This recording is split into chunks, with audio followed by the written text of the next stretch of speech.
banyak ayat ya, maupun hadis Nabi Sallallahu Alaihi Wasallam.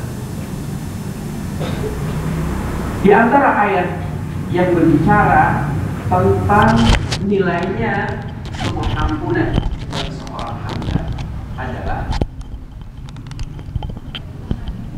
ketika Allah Subhanahu wa taala berfirman di surah Al-Baqarah ayat 221.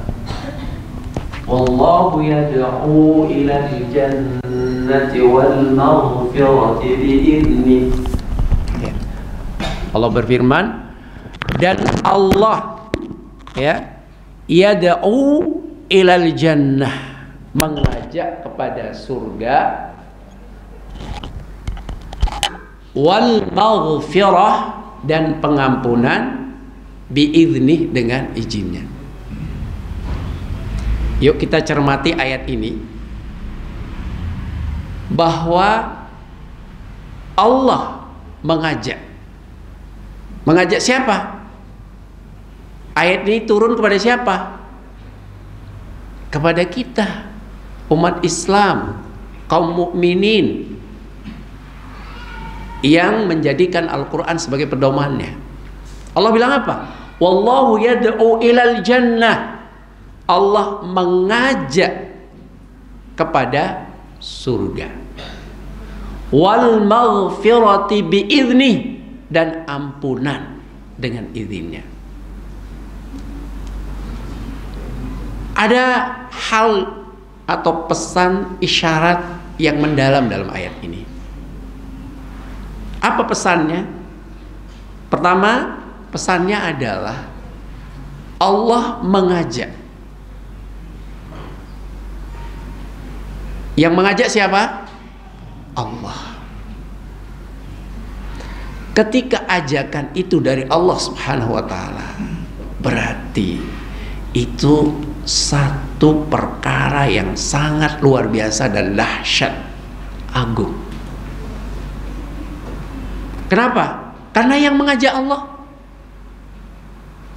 bukan sembarang yang mengajak. Allah SWT, zat yang kita tahu sangat agung, dari segala hal sangat agung. Allah lah yang mengajak. Ketika kita tahu bahwa Allah yang mengajak, tentu orang-orang yang beriman tidak akan berpangku tangan terhadap ajakan itu. Masa Allah ngajak kita, terus kemudian kita malas-malasan, kita bertampu tangan? Tentu tidak layak bagi seorang mukmin, karena yang mengajak adalah zat yang maha agung, yaitu Allah Subhanahu wa ta'ala, zat yang paling mulia, zat yang ala kulli syai'in qadir, segala sesuatunya mampu. Itu Allah SWT.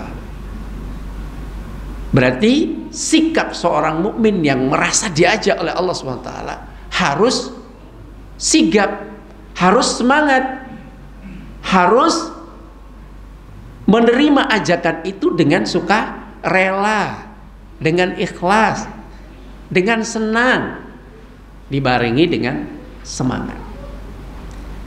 Yang kedua, pesan ayat ini, kita diajak oleh Allah kepada hal yang luar biasa, kepada cita-cita setiap orang. Apa itu? Allah mengajak kita kepada apa? Ilal jannah, kepada surga. Bukankah setiap mukmin cita-citanya pengen masuk surga? Ada nggak di antara kita yang hadir ini nggak pengen masuk surga? Wallah, saya tanya antum, ada nggak yang nggak ingin masuk surga? Tak ada. Mohon maaf, bagaimanapun kondisi amal kita, tapi tetap kita berharap pengen masuk surga, karena cita-cita kita, kesuksesan sesungguhnya kita adalah masuk surga. Apa kata Allah SWT? Sering Anda sampaikan ayat ini. Faman zuhziha 'anil nar wa udkhilal jannah faqad faz. Siapa saja yang dihindarkan dari neraka kemudian dimasukkan ke dalam surga, maka sungguh ia telah beruntung dengan keberuntungan yang luar biasa. Maka cita-cita kita maka ingat Allah ngajak kita kemana? Ke surganya. Wal maghfirah. Nah, ini. Dan Allah juga mengajak kita kepada pengampunannya.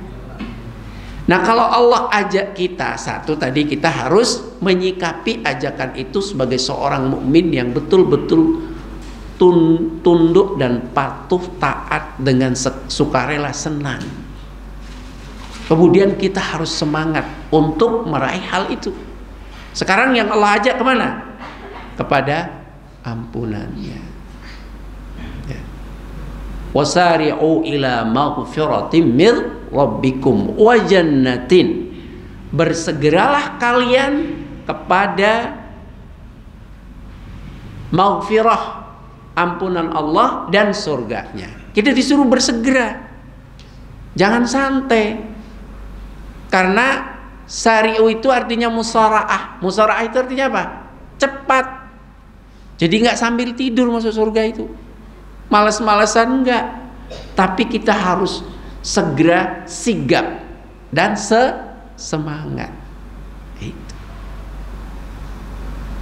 Jadi pertama, kenapa pengampunan itu begitu bernilai bagi seorang mukmin? Karena yang mengajak siapa kepada pengampunan? Allah Subhanahu wa ta'ala.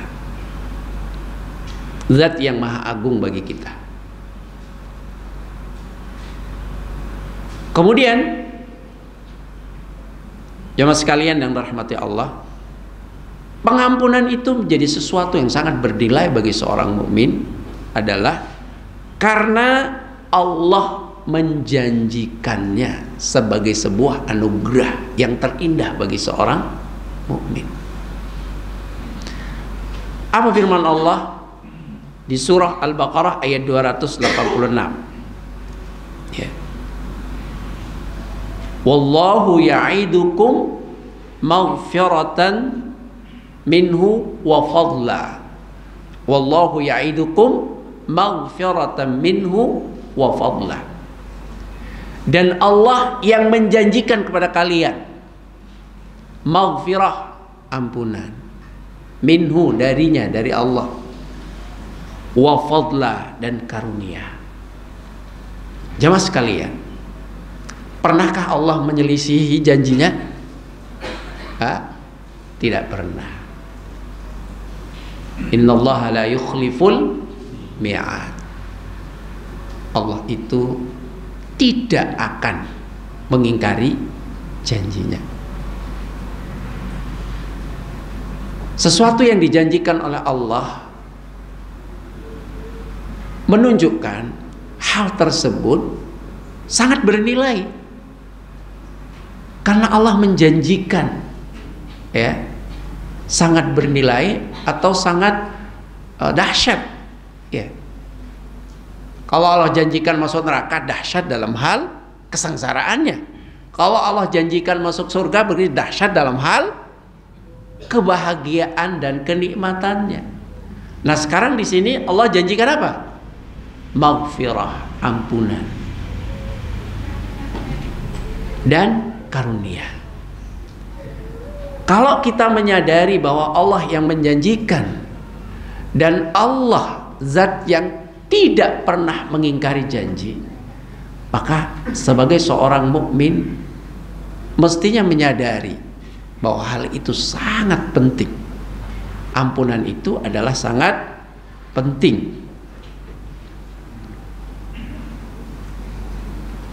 Cukup bagi kita, ampunan itu sangat penting karena Nabi kita yang mulia alaihi salatu wassalam, yang notabene-nya diampunkan oleh Allah dosanya, baik yang sudah lalu maupun yang akan datang, mengajarkan kepada kita, beliau meminta ampunan kepada Allah minimal dalam sehari itu 100 kali. Ya. Nabi kita diampunkan dosanya, baik yang telah lalu maupun yang akan datang, tapi mengajarkan kepada kita untuk senantiasa minta ampun Dan beliau minta ampun minimal dalam sehari 100 kali. Kita yang tidak dijamin ya, dan kita tidak bisa menjaminkan diri kita tetap komitmen untuk minta ampun, padahal posisi kita di hadapan Allah Subhanahu wa taala bukan seorang nabi, bukan pula seorang ulama, bukan pula seorang siapa-siapa di hadapan Allah. Maka inilah pesan terbesar dari sikap beliau yang selalu minta ampun, supaya kita sadar bahwa kita lebih layak untuk minta ampun dan wajib minta ampun kepada Allah Subhanahu wa taala. Itu cukup untuk memahamkan kepada kita bahwa ampunan itu penting nilainya bagi kita. Nabi Ibrahim alaihissalam. Nabi Ibrahim itu siapa? Siapa julukan Nabi Ibrahim? Khalilullah. Khalilullah itu artinya apa? Kekasih Allah. Tidak ada orang di muka bumi ini yang mendapatkan kedudukan itu kecuali beliau, Ibrahim, dan Nabi kita Muhammad sallallahu alaihi wasallam. Itu kedudukan yang super duper istimewa. Tak ada bandingannya. Dia itu kekasih Allah. Semua nabi maksum enggak? Ya. Akidah Ahlussunnah wal Jamaah menganggap semua nabi itu maksum. Maksum itu artinya apa? Terjaga dari perbuatan dosa. Semua nabi maksum. Tapi subhanallah, Nabi Ibrahim yang dijuluki Khalilullah, apa kata beliau? Di dalam sebuah ayat di surat Asy-Syu'ara ya, ayat 82. Walladzi atma'u ayyaghfira li khati'ati yaumaddin, kata beliau. Dan yang aku atma itu artinya toma. Toma itu apa? Bahasa kita itu. Yang sudah diserap bahasa Indonesia, tamak. Bahasa Arabnya toma. Pakai ain lah ya, toma. Bahasa kita diserap bagi bahasa Indonesia menjadi tamak. Tamak itu artinya apa? Rakus. Rakus itu kayak nggak pernah puas, ya nggak? Oh, rakus kayak nggak pernah puas. Apa kata Ibrahim di sini? Yang aku itu tamak, rakus. Rakusnya terhadap apa? Ayyaghfirali, agar Allah mengampuni khati'ati, kesalahan-kesalahanku, yaumaddin, pada hari kiamat. Bayangkan Nabi Ibrahim itu sosok orang yang tamak terhadap ampunan Allah atas kesalahannya. Wong kita bukan Nabi Ibrahim bukan siapa-siapa. Seharusnya kita kalau ada kata rakus yang lain itu, seharusnya kita kodrat rakus gitu terhadap ampunan Allah Subhanahu wa taala. Karena kita menyadari siang malam kita berdosa. Mungkin hitungannya sekarang nggak pakai siang malam. Hitungannya apa? Bergeser ke menit mungkin ya. Atau mungkin per detik. Bisa jadi, ya kan? Maka kita seharusnya lebih rakus daripada para anbiya yang mereka orang-orang yang diampunkan dosanya oleh Allah Subhanahu wa taala. Jadi jemaah sekalian, ini menunjukkan sekali lagi ampunan itu memiliki arti penting bagi seorang hamba. Terakhir, di antara hal yang menunjukkan ampunan itu penting bagi seorang hamba, ketika Allah mengatakan inna rabbaka wasi'ul maghfirah di surat An-Najm 32. Sesungguhnya Rabb kalian, Rabbmu wasi'ul maghfirah, wasi'ul maghfirah, luas ampunannya. Wa inna rabbaka ladzu maghfiratin linnas ala zulmihim, ala zulmihim. Ayat di surah An-Najm itu memberikan pemahaman kepada kita, penjelasan yang sangat gamblang bahwa Allah itu memiliki ampunan yang luas. Artinya apa? Artinya Allah memberikan kesempatan yang seluas-luasnya bagi hambanya untuk minta ampun, dan ampunan Allah itu kalau bahasa kasarnya gampang kita dapatkan kalau kita mau. Itulah, apapun jenis dosa yang kita lakukan, Allah akan ampunkan, Allah akan ampuni. Selama kita mau dan berusaha menjalani prosedur minta ampun yang benar, pasti Allah ampuni. Maka salah satu sifat orang kafir itu ketika dia putus asa dari rahmat Allah dan ampunannya. Kita orang beriman itu tidak boleh, karena kita sadar bahwa ampunan Allah itu sangat luas. Segala jenis dosa yang dilakukan oleh seorang hamba, seperti apapun dosanya, bahkan seluas langit dan bumi dosanya, maka lebih luas dari itu ampunan Allah. Tapinya gimana? Bagi orang yang mau minta ampun kepada Allah dan mau menyadari akan dosa-dosanya, itu subhanallah, luar biasa. Jemaah sekalian yang dirahmati Allah, jadi pertama, supaya kita tidak merugi dan mendapatkan target kita untuk ampunan Allah SWT, maka kita harus menyadari betapa pentingnya ampunan bagi kita. Kemudian poin yang kedua, setelah kita tahu betapa pentingnya ampunan, arti ampunan bagi seorang mukmin, kita juga harus sadar, harus paham sebab-sebab yang dapat menjadi wasilah pengampunan dosa-dosa kita. Di antara sebab-sebabnya adalah amal soleh. Amal soleh penyebab diampunkannya dosa-dosa kita. Nah, Ramadan inilah momentum yang sangat pas untuk beramal soleh. Jamaah sekalian, kita hafal insyaallah hadis qudsi dari Abu Hurairah dan diriwayatkan oleh Bukhari Muslim. Kullu amali ibni Adam lahu illa as-siyam fa innahu li wa ana ajzi bih. Setiap anak Adam manusia,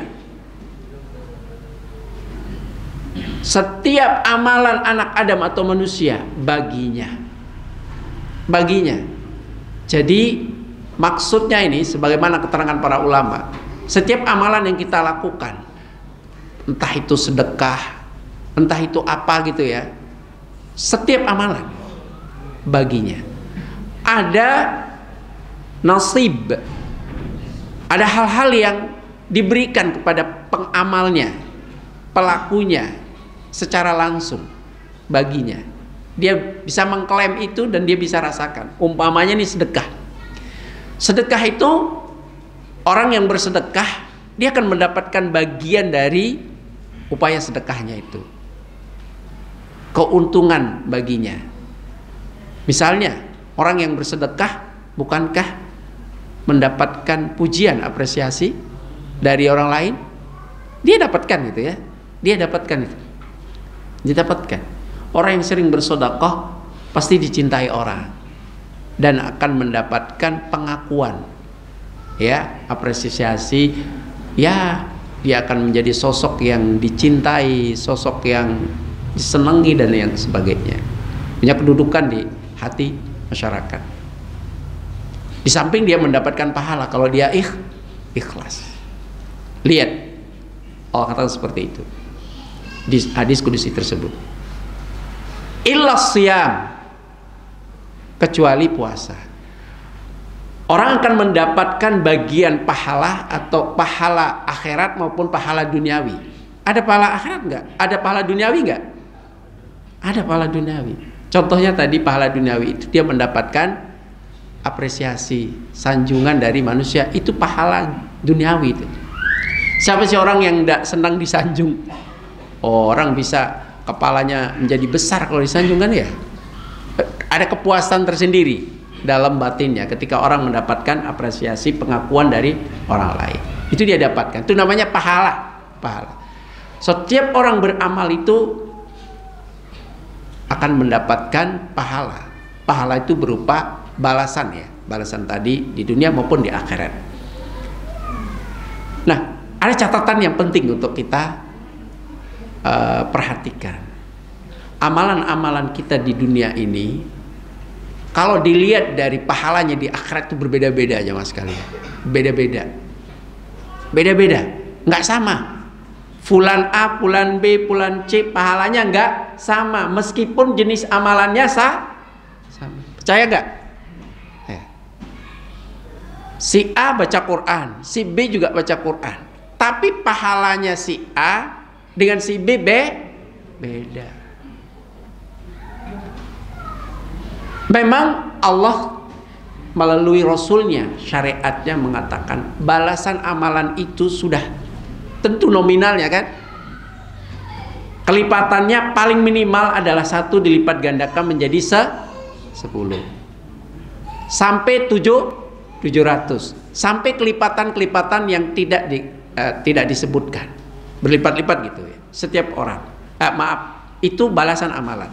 Tapi balasan-balasan tersebut tidak sama perolehannya satu dengan yang lain. Apa penyebabnya? Ini yang penting antum ketahui.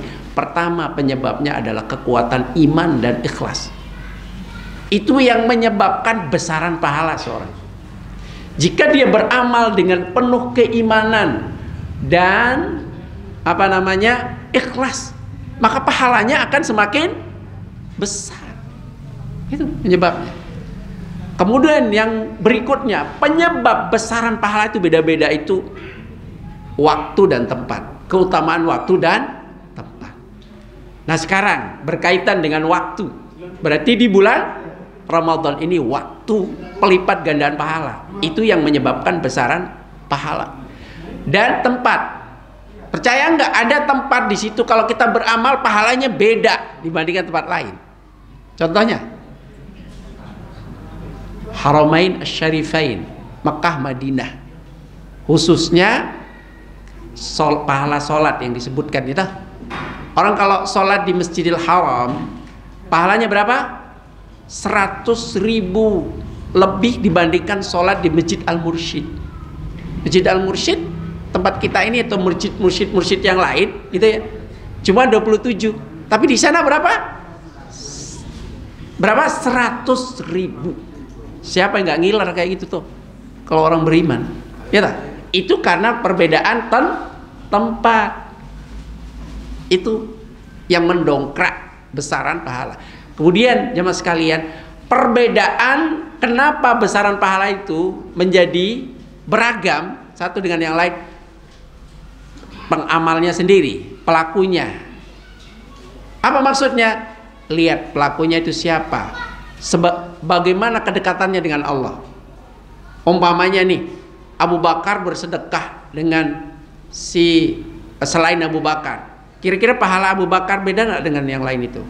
Beda. Kenapa? Karena Abu Bakar itu orang yang dekat dengan Allah Subhanahu wa Ta'ala. Wah, bapak-bapak udah penglihatannya ini udah beda nih. Ini saya harus mengakhiri, masya Allah. Sebenarnya masih ada beberapa hal yang ingin Anda sampaikan, tapi satu deh, bahwa penyebab ampunan itu adalah amal soleh. Yang mudah-mudahan di kesempatan yang lain kita sampaikan. Nah, itu untuk siap-siap ya, siap-siap berbuka. Ini yang bisa Anda sampaikan. Kalau secara umumnya ya, selain itu adalah ucapan yang baik ya, ucapan yang baik ya, itu juga penyebab ampunan. Makanya orang yang berpuasa itu jangan hanya puasa perut saja, enggak. Tapi orang yang berpuasa itu harus membiasakan berucap yang baik, berperilaku yang baik. Maka Nabi mengatakan apa? Malam yada qawla zur wal amal bihi falaysa lillahi hajatun fin an yada'a ta'amahu wa syarabahu. Siapa saja yang tidak meninggalkan perkataan dusta dan berbuat dusta, maka Allah tidak butuh makan dan minumnya. Itu diantaranya. Jamaah sekalian, ini yang bisa saya sampaikan, mudah-mudahan bermanfaat bagi kita semua. Wallahu taala a'la wa a'lam. Sallallahu ala nabiyina Muhammad wa ala alihi wasallam. Wassalamualaikum warahmatullahi wabarakatuh.